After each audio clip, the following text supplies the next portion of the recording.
first responders, the men and women of the Sheriff Department, our sheriff, for the quick and professional action that they took yesterday to contain this situation and ultimately apprehend, albeit a deceased perpetrator.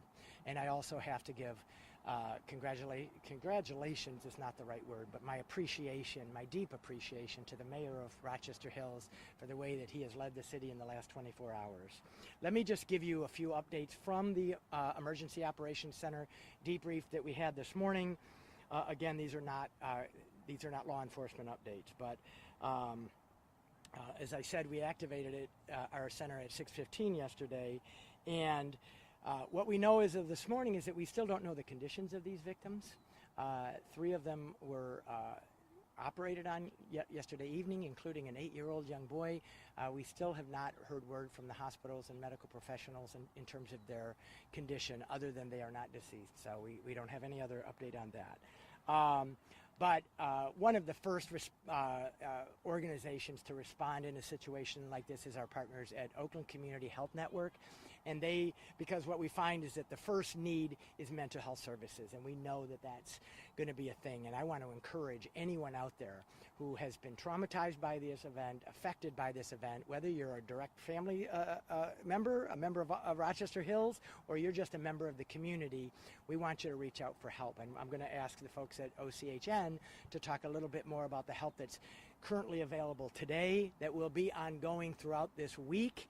And I want to encourage anyone that feels like they need that help to do so. And I'll let our friends from OCHN talk more specifically about that.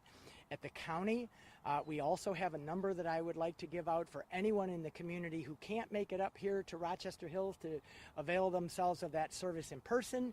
You can always call what we call our Nurse on Call number. And I want to give you that number. It's 800-848-5533, 800-848-5533, and those services are available from 8:30 in the morning till 5 p.m. in the evening, Monday through Friday. So if you're not in a position where you can come here to Rochester Hills to avail those services in person, please feel free to call those numbers.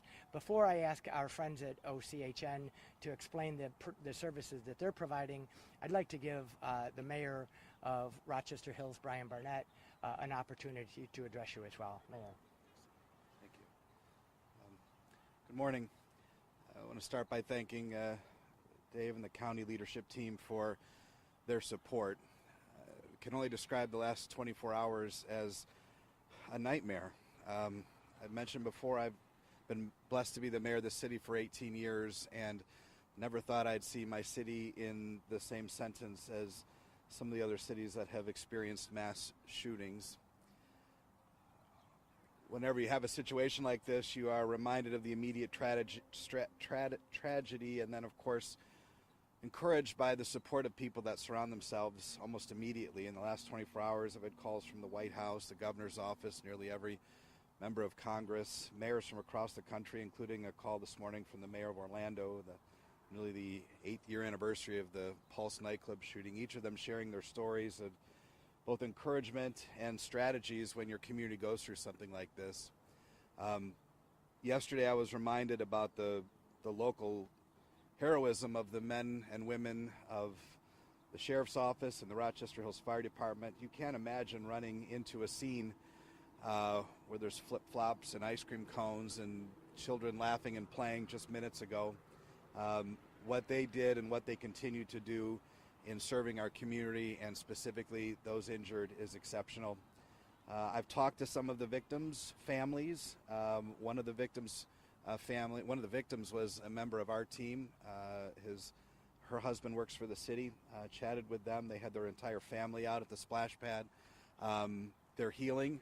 They're grateful that the situation wasn't worse. But as I said yesterday, our focus is on, in particular, the one family, the mother and the 2 boys that were shot, particularly the 8-year-old, praying for his speedy and complete recovery. As you know, the city with its partners locked down the splash pad late last night, in fact, in the middle of the night. The area is closed, continues to be investigated, and will be. We are providing support. We've had residents avail themselves of that support just down the street at our Department of Public Services. Community members impacted, specifically in the Brooklands area, that have taken advantage of the mental health services that the city's offered. Tomorrow, we've already scheduled meetings with our entire parks team as well as with our team in general to have our care support team stand alongside them. The mental health aspect of this cannot be understated. It underscores so much of the challenges that happen across our country and what we saw play out in our city yesterday. I would leave perhaps with a message of optimism. While the splash pad is closed, the rest of Rochester Hills parks remain open. We had over 1.4 million people visit our parks last year. I will be one of those people celebrating Father's Day with my two boys in one of our parks this afternoon. As challenging as it may be, we will rebound as a community. We will stand up alongside those that have been injured. We will thank and continue to work with our partners that have stood alongside us. And our community is strong and resilient, and is the Brooklands, and we will be fine. Continue to keep your prayers focused on those that need them, and we continue to appreciate your support for the city of Rochester Hills. Thank you. Thank you, Mayor. You know, what you said reminded me, after Oxford, I got a call from the mayor of Parkland, and she said, you know, you don't know, there's no playbook for this, and you're not going to know what you need to do until it happens. And it was very helpful, and others reached out as well. And did she? She's awesome. And unfortunately, Mayor, you and I and others are part of an unfortunate fraternity of people who have had to respond to these situations. We're getting good at it, unfortunately too damn good, because what we need to do is prevent these things from happening in the future.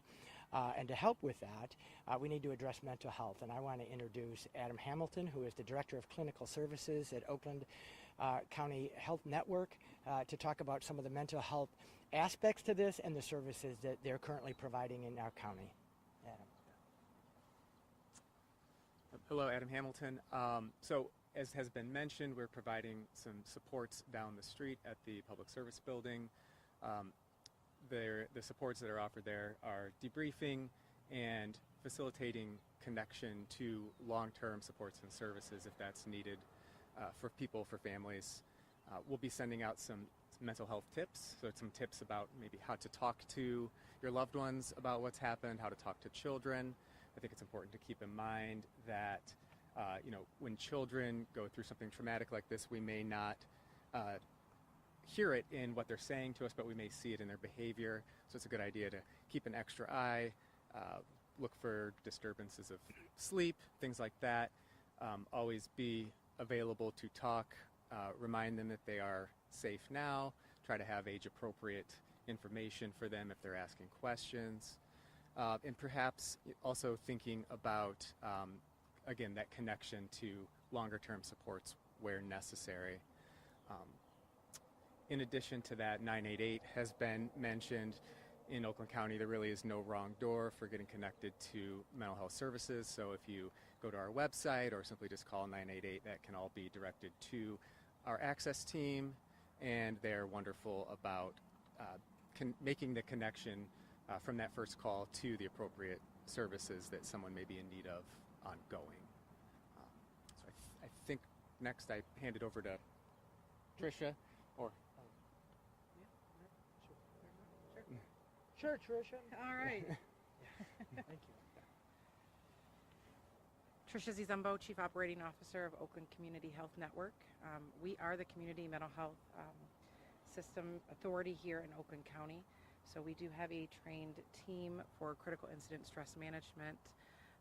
So they will be here all week.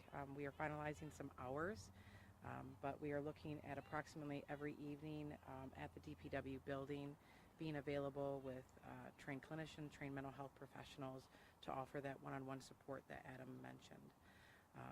And then just reiterating, our 988 number, as well as other programming that we have been doing in partnership with the county and with the Sheriff's Office and Oakland Schools on looking at threat assessment and how we can prevent violence. Unfortunately, we were just at a event last week with the prosecutors, and so we look forward to continuing to work on this so we don't have to yet again have another tragedy like this in our county. So, thank you.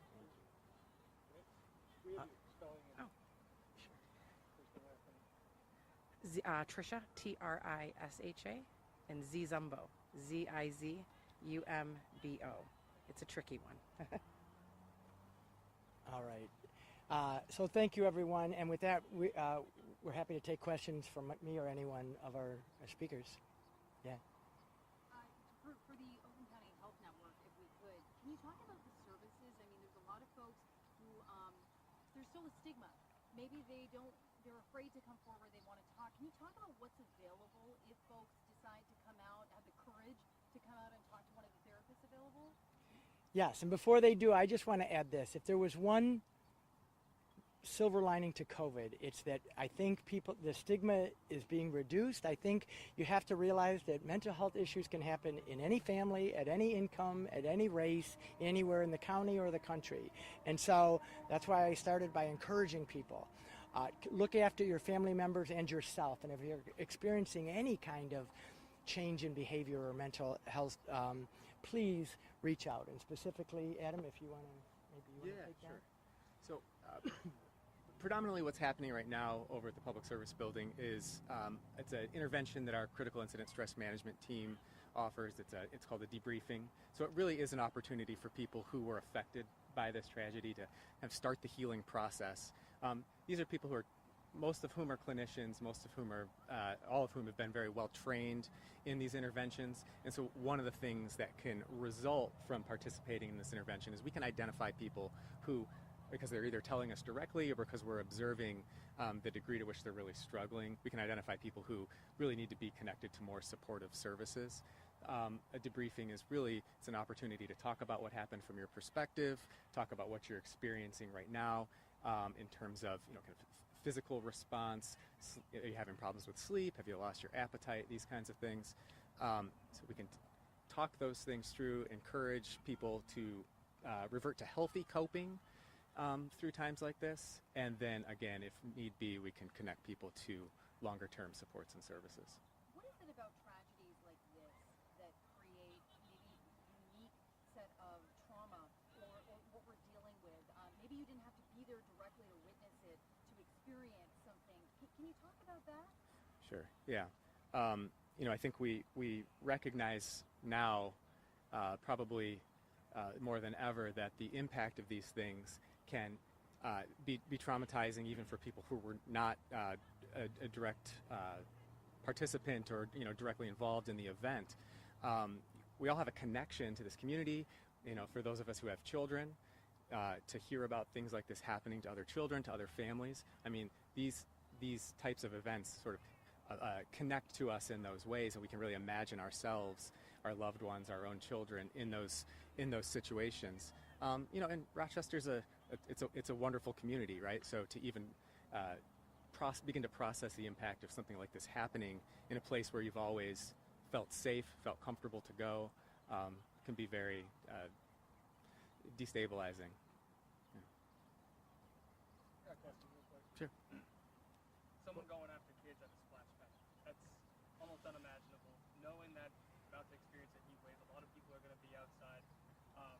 Just what is your reaction to something like this happening in Oakland County, where we've experienced gun violence like this before, but how is this different? Let me just take a stab at that. Unfortunately, it's not different. This has become all too common in this country. And as I said, right here in Oakland County, wealthy, successful county, maybe the last place some people would think this would happen, and now this is our second mass event in 4 years. So it's not uncommon, unfortunately. But we've gotten really good at responding to these incidents. We have a lot of work to do to prevent them, and that's where mental health services are obviously very critical. Some of the I think, common sense gun measures that the legislature took up can be helpful. Unfortunately, it wasn't helpful in this situation, but if someone knew that this individual was having mental health challenges and knew that he had access to a gun and might have possibly done something like that, these are the people that we need to call your local police department to give us a heads up so that they can analyze and assess that situation. So we got to get a lot better at prevention because we've gotten too damn good at responding. Can you talk about what we've learned, sadly, from Oxford that can be applied here to help those who are suffering? one of the things that I've learned, and frankly, it's one of the things the mayor of Parkland told me, is this isn't a short-term event. This community and the people impacted are going to be hurting for a long time. So you can't abandon them, and that's what we've done. And we've seen that in Oxford, where it has roiled the community. There has been anger in the community. There's been investigations that need to happen. There's also, thankfully, a huge response of gratitude and charity that's involved. And believe it or not, you have to manage that because everybody's going to want to help financially and in other ways. And I'll share with the mayor, and I think he knows this, that has to be coordinated because then bad actors could come and form a charity and solicit donations under a good cause. So her message and my message is we're here for the long term for this community and for these families and these victims because I would argue that the folks in Oxford have not yet fully healed from that tragedy. And unfortunately, Mayor, as you know, your community is going to be facing this for a while to come as well. I don't know if you want to add to that. When I finally got home last night, it was about 2 in the morning, and I started to I couldn't sleep, go through some of my emails. One of them was a 198-page playbook sent from an agency about how to deal with this. The other email was from the U.S. Conference of Mayors, again on the things you need to know from all these other mayors that I know personally that have gone through mass shootings in El Paso and Dayton and Uvalde and Orlando and Las Vegas and all these other places. And you just start to see all the things that you don't necessarily think about. And sometimes they're small, but even the way people want to recognize and memorialize what happened down the road needs to be coordinated. It needs to be safe. Obviously, we still have a working crime scene, but the way the community rebounds, the types of support, we know that the community already on there. Brooklands has a Facebook page. If you don't know, it's a very active. Proud to be from the Brooklyn Sub is the name of the Facebook page. They've set up a meal train for some of the families that have been impacted. We know there's a vigil tonight at Woodside Church that's been coordinated. And all of this really takes coordination. A mayor's job largely is to support first responders, but also to try to coordinate the communication and coordinate the response. So there's no shortage, unfortunately, as the executive mentioned, of colleagues of mine that have gone through this. And when that happens, there's a series of learnings. And my job is to try to understand how that applies to my city and to try to make the best as we move forward. Have any of y'all had any conversations with any of the victims or made any contact with any of them? Yeah, as I mentioned, one of our team members that works at the city, he had 14 members of his family and friends at the splash pad. 3 of them were struck by bullets, his wife being one of them. I don't know the other 2, the relation to him. She has a broken arm and another bullet that went into her abdomen. When I spoke to him yesterday, of course, as you might imagine, any husband with kids and family out on a day like today, not anticipating anything remotely close to this, was in shock. He was grateful for the call, and I said, all that matters is taking care of your family. We're going to take care of everything else. You just take care of your family. He was grateful that his family was okay and was focused on just supporting them. And I can't wait to see him and hug his wife when they return. But, we'll take care of him because he's part of our family. We know him. But I know that others are wrapping their arms around the other folks that have been injured. Like I said, I just came from a service just minutes before arriving here with members of the community that have been impacted by that. And again, if there is any sort of silver lining, you're reminded we are a great community. Rochester Hills is an incredibly proud, strong, and caring and generous community. And we've seen that exhibited tremendously over the last 18 hours. I got another question for the health network as well. When we're talking about kids, obviously there were the kids who were falling victim to this violence, but I'm sure that they have a lot of other people or young people who can feel in that situation. How do we communicate to kids what just happened, even if they weren't involved? Yeah, sure. So again, we really need to think about, well, how old is the child or children who we're talking to? We want to try to think about what would be developmentally appropriate for younger children versus older children. I think for younger children in particular, you want to be straightforward, to the point.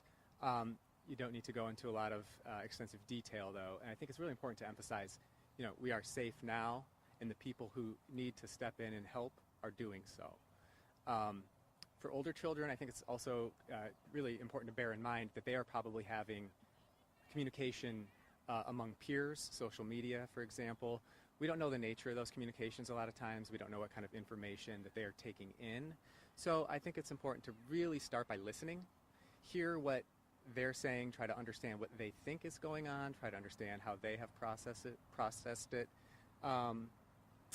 and then maybe provide some accurate information, again, direct to the point, avoid conjecture, things like that, and try to do whatever you can to keep those lines of communication open. I would much rather have an adolescent child coming to me to have a direct conversation than turning to social media and maybe getting some bad information or something like that.